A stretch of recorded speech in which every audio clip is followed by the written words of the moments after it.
Nate Diaz wants to fight on UFC 200. He will fight on UFC 200. And we're going to find him a new opponent. Ladies and gentlemen, Nate Diaz.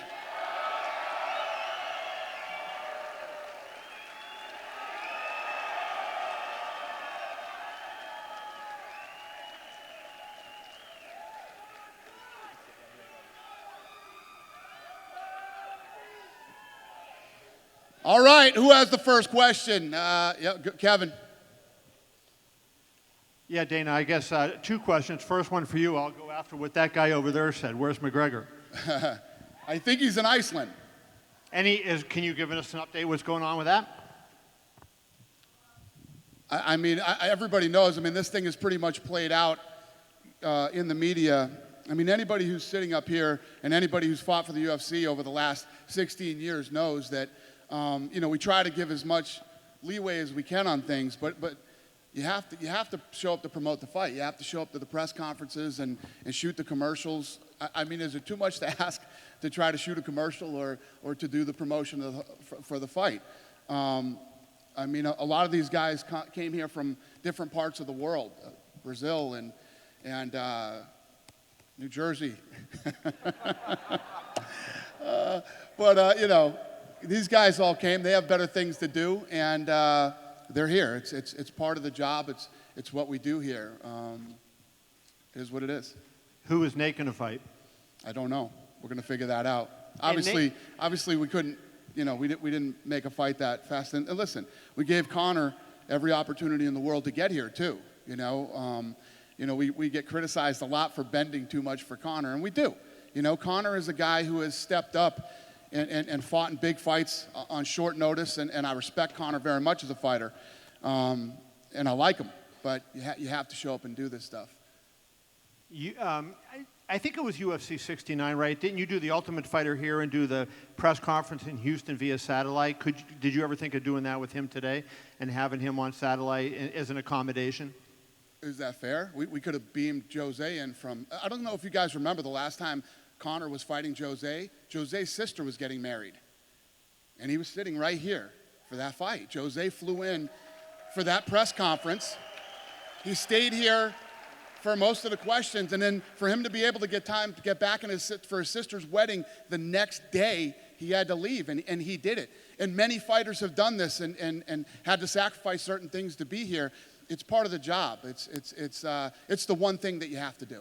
And then if I could ask, Nate, you straight up in the middle.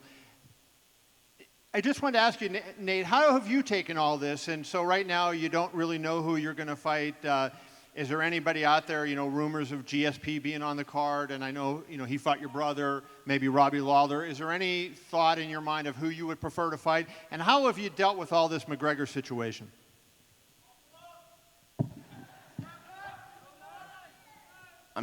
I came to fight Conor McGregor, and I don't really have too much interest in anybody else. I don't have any interest in fighting at all. But if that's what we were going to do, I thought we were going to do it. Dana, just to be clear, everything that you said is 100% accurate and fair, but there is still nobody sitting there. So is Conor still in the running? Could this still happen? Since the promotion hasn't started with anybody else, couldn't he say yes? Or are we closing the door entirely and saying Conor McGregor is ruled out of UFC 200? Listen, I just don't see how that's fair. You know what I mean? He came in from Stockton, days ago, Poland, Brazil, and the list goes on, where these people have come from all over the world, And I get it. It's tough when you have to, leave everything you got going up. The fight's 3 months away. The fight's still 3 months away. That's why we do it this early, so we try not to interfere with their training and their lives and everything else. It's just part of the deal. These guys came. Listen, I was talking to some of the guys backstage, the fighter. They would like Conor to fight on the card too. People want Conor to fight. So do the fans, the media, everybody. You think I don't want Conor to fight? Of course I do. But it's not right. You can't not show up for this stuff. You can't do it. It's not right. Definitively ruling him out at this point. Yeah. I just want to make sure. Do you see? Yes. Holy shit. Just want to be clear. And then one other question for you. Habib Nurmagomedov said that he was offered a fight with George St. Pierre at UFC 200. I just wanted to verify the accuracy of that and find out, does that mean that George is committed to potentially To the fighting best either of at my 200? knowledge, that is completely inaccurate. Yeah, I wasn't in that meeting. Fair enough. Thank you. If I could, for Misha, please. Dana said at the top of the press conference that you're going to remain on the card, that they're going to find you a new opponent. I'm wondering if that interests you, if anyone outside of Conor McGregor interests you for UFC 200. Ariel just got here. I didn't ask for that fight, but he asked for it and he wanted it. And if that ain't gonna happen, I'm going on vacation. So just to be clear, it's Conor or no one for you at 200, right?